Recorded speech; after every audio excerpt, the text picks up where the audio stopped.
Balay. Ako gali si Bandarali, isa ako ka Muslim nga taga Marawi City. So ang medyo layo na akong ganon kay ang ipakilala ko nga akong galingon. So ang father ko is Maranao Muslim. Tapos ang mother ko is Christian. Nagdakogit ko sa Marawi. So very thankful ako kay ari ko sa Judge Speed kay wala ko nabatsagan ang ginatawag nga gina-generalize ang isa ka Muslim Risa Negros kay pagsiling to be honest pagsiling Muslim terorista sa kalabanan sa ginampan nila. So diri sa Judge Speed wala ko nabatsagan ang munang feeling bisa may baboy kagina wala ko nabatsagan ang ginatawag nga ginabutahan ko baboy sa pinggan. Very thankful ko sa mga office-mate ko kay si Ma'am Yvonne nabigit kay meron ko rin nakakaan sa tao sa isang mga meeting sa inagakan kay may mga baboy. So thankful ako sa mga upod ko. As a coordinator, kita mga coordinator, suggestion ko lang para mag-improve pagit kita, kaya target lang natin is magtaas pa ito, po si Ma'am Bergie pa. Suggestion ko lang, as a coordinator, kahit isa hindi coordinator, kung may ara kita mga kilala ng mga company, introduce natin yung company. Kay do makuan kita do coordinator / sourcing specialist. Kumbaga ma-sourcing kita client. Hindi lang coordinator no kung mayroon kita malaban yung hotel, mamambal kita nga sir, ma'am pasiga pangita ka mo manpower. Hindi ta agency manpower kita. So kapag kita ka mo manpower, may gapan kami isa kami ka service provider. Isa na sa makakuan pagit sa aton, makapadamo sa aton yung kliyente. Kaya ano ang power sang isa kung supusupunon kita tanan. So di ba, grabe ang power. So mula na mag-sourcing sang client. Kung may makilala ka mo, muna na suggest nyo lang mga hotel, editorial. Ang leadership dapat ipakita natin sa ila nga isa kita sa mga good man nga leader. Ipakita natin sa ila ang mga sala kay common na sa aton nga kung leader ka, a good leader ko no, ginaakigan sa tanan. Gaakda mo kuno akig nga kay kuno ang good leader ginaubraya ang mga golden rules sa isa ka company. So damo akig sa iya kay gina-implement niya ang good no. So hindi naton kinanglan makipagsabayan sa aton nga mga tawo. Matag lang kita gap, matag lang kita limit, know your limits. Hindi natin kinanglan makipagsakay sa ila para maging good lang tanga leader nga in a bad way bala. So kinanglan natin maging good leader, bisan akig sila sa aton, bisan hindi sila sa aton, mas importante ginahimo natin ang aton nga sala. Pero butahan man natin limit. Kay kung by the book ang aton nga basihan, madulaan man ta tawo.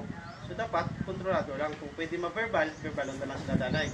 Pero pag sala na dito na sila birawon mga tao ta. So amo na ang I mean birawon natin sila sa due process. Sorry. Sa due process kay basi maduli kita. So mawala na ang share ko sa leadership as a coordinator. Kag sorry kung medyo ginapagpaan ko. Kaya ara mga boss naton, mga boss sa Job Speed, kaya sa mga bago ko lang nakakilala. Ako gali si Bong si Bong. Just call me Bong lang, hindi lang Rally, Bandarali. Kaya lawig akong pangalan. Bong Kandinya. Kandinya. Yung itanan, tani bugayan, sa mabinulangkon nga tinuig, di sa kalibutan ang Job Speed. Ayaw nga po. Salamat ko kay ang Ginoo guro naghatag sa plano kung ano ang akon ubrahon after nga nagpahuway ako sa ubra sa sagwa, but then siling ko sige hasta subong sige lang sa pangamuyo gyapon kung amo gid ni ang gusto niya sa akon ubrahon kay hindi man ni akon linyata kung tuod-tuod, but then sometimes ang struggle ta is lain ang akon nga line of work, that's why damo nga chimpo nga do hindi di ko kabalo mag-run sang tawo kay waay kuya kaagi nga nagbantay kuya sang tawo ang ginabantayan kuya pasyente, that's why pasyente kapay monong na sa kadre ang ako yung subong niya is tubo.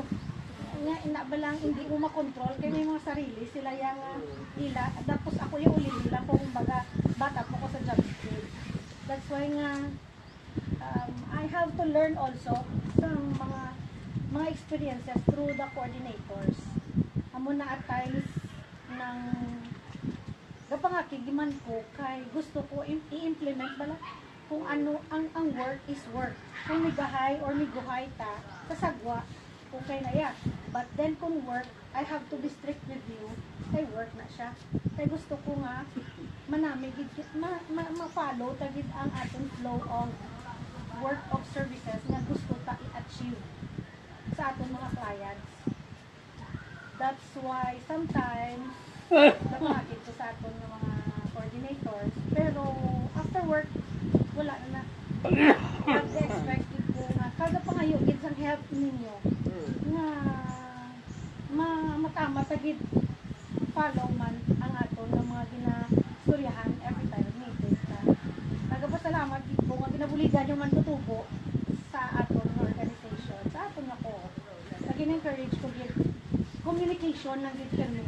Kung may problema, communicate lang gid kay nga dira kita gatubo sa communication nga ginatawa. So gina-pray ko gid nga buligan yung mga nga magtubo sa job street. Kung amo ginian ko sa sang Ginoo. Salamat. Amen. That is NARS. Lourdes May. Ini sila tanan, kabataan ni sila sa friends sa ako mga parents sa una. Very close to mga ginika na namin. So, ako na nga nakaibig sa job street. May malaya sa kapital ko di, and I wanted to pull it out already. Nung nakita ko na ka-promising sa organization sa cooperative. And for the number of years that I have been a member of JobSpeed, I found out na tanan sa pagpadalagan. Kaya hindi man damo ang problema. That is why ini JobSpeed siguro. Why man siya nag-improve? Why man siya nagsangyod? Why man siya naglawin kung wala ka mo?